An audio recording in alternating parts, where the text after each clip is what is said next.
Were you interrogated? Were there any threats, direct or veiled, made about your future role in Pakistani politics? I think they know me, this country knows me for 50 years. I mean, for 20 years, I was a leading sportsman in this country, and cricket is the biggest sport, and I was captain for 10 years. So I was in the media for a long time, and then I went into philanthropy and built uh, uh, the biggest charitable institution, which are cancer hospitals and then a university. So people know me for a long time. They know that I'm not going to back down. But what they're doing is, they have clearly stated to me, the establishment, that whatever happens, you're not going to be allowed to get back into power. So what they're doing now is that they are dismantling the party. But dismantling the biggest political party, the only federal party in Pakistan, is dismantling our democracy. And actually, that's what's going on. All the democratic institutions, the judiciary, the judiciary today is totally impotent in stopping this violation of fundamental rights. The Supreme Court, we went to the Supreme Court. According to the Constitution, the elections in Punjab, the biggest province, which is 60% of Pakistan, was supposed to be held on the 14th of May. The government refused. So, even the Supreme Court orders are not listened to. The judges give people bail there. The police picks them up on some other cases. So this total violation of fundamental rights, which is going on, I think it's all an attempt to weaken me and my party to the point that we will not be able to contest the elections, because all the opinion polls show that we will win a massive majority in elections. Out of the 37 by-elections, my party has swept 30 of them, despite the establishment helping the government parties. So therefore, they know that in a free and fair election, we will just sweep. Hence, all these efforts are being made to completely dismantle my party and weaken it to the point that it will not be able to contest elections. This is a dark moment for your country, for your party, as you said, for you yourself personally. But I'm curious, what are you looking forward to? In a best case scenario, what's the path out of this crisis? It's like a crossroads. One road is leading back to the bad old days of military dictatorship, because that means, we will regress. The whole movement for democracy, which gradually evolved over a period of time, our media really, struggled valiantly for their freedom. And we had one of the freest medias. And then our judiciary. In 2000, our judiciary was always subservient to the executive. But in 2007, started a movement called the Lawyers' Movement. And for the first time, the judiciary asserted its independence. So the whole pillars of democracy now are being rolled back. The whole evolution, the steady move towards a democratic country, is now all at stake. So either we allow this to go where it is going, towards a military dictatorship.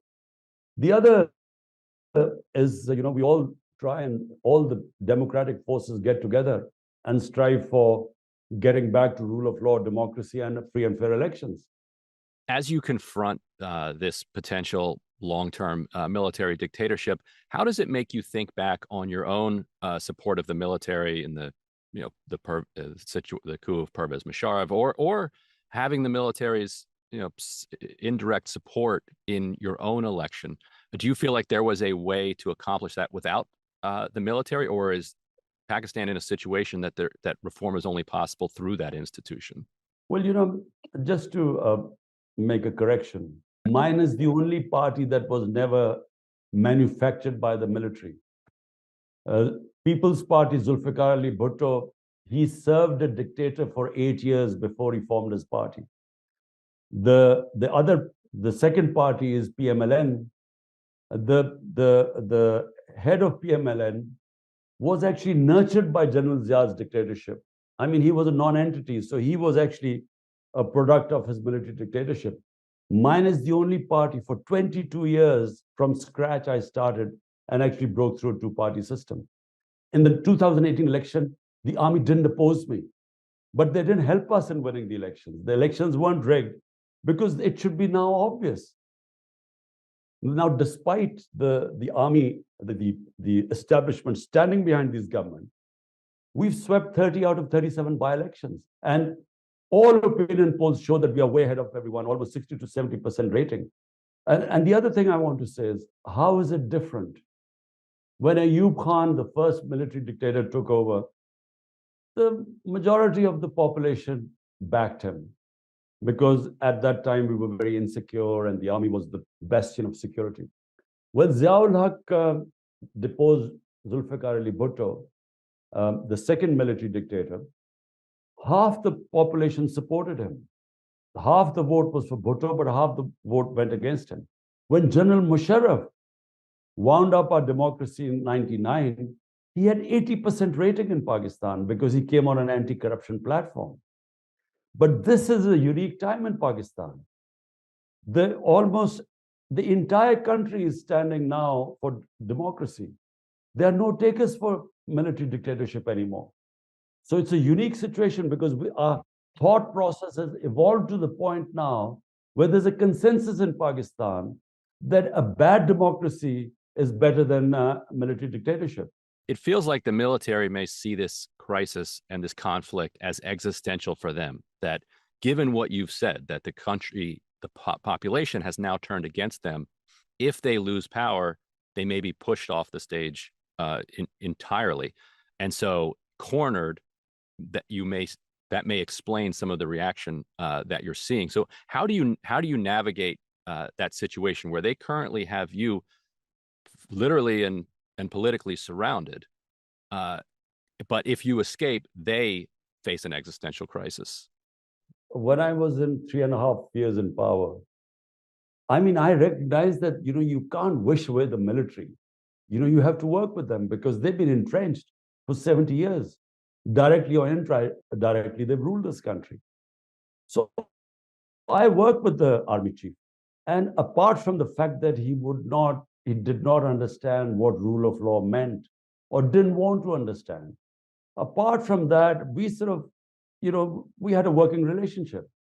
When and why he decided to pull the rug under my feet, I still don't know. I mean, at what point he decided that this is, I was dangerous to the country. Why he decided to change horses? Because he backed the current prime minister, who was facing massive corruption cases. And so why he decided to do that, I think my hunch is that he wanted an extension and the current prime minister had promised him that. I guess that's the reason. But really, he's the best. He would know why. I don't know why. So my point is, the way Pakistan has been run, a hybrid system, it just cannot be run like this anymore. We are now facing the worst economic crisis in our history.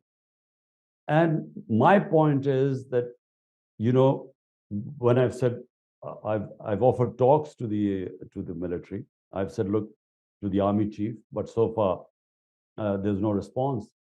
My point is that the hybrid system cannot work any longer, because if a prime minister has the public mandate and the responsibility to deliver, he must have the authority.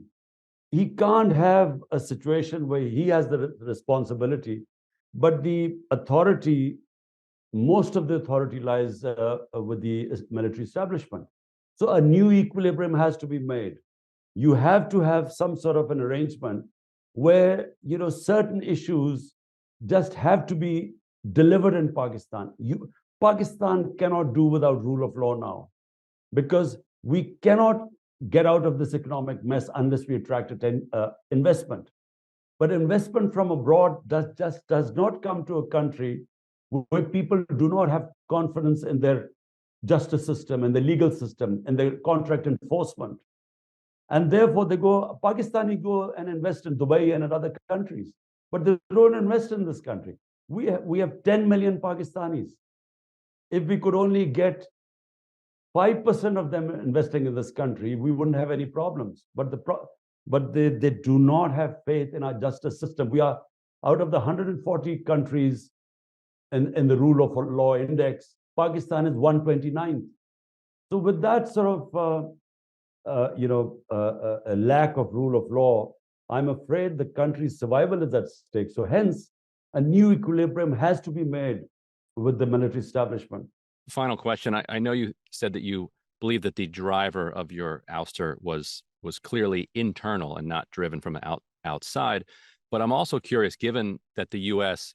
expressed its private approval for you to be pushed out of office through a no confidence vote, I'm wondering what it was that you think drove the United States to that position. Do you think it had something to do with your willingness to work with the Taliban after the Taliban took over? Do you think it had something to do with the war in Ukraine? Or what is your read of the geopolitics that would have led the United States to go from supportive to willing to see you thrown out? Well, for a start, the Trump administration acknowledged that I was the one who consistently kept saying there was not going to be a military solution in Afghanistan. It's because I know Afghanistan, I know the history, and the province, the Pashtun province. Remember, Afghanistan has 50% Pashtuns, but the Pashtun population is twice as much in Pakistan. And my province, where I first got into power, is the Pashtun province bordering Afghanistan. So I kept saying there would not be any military solution. Trump administration acknowledged it.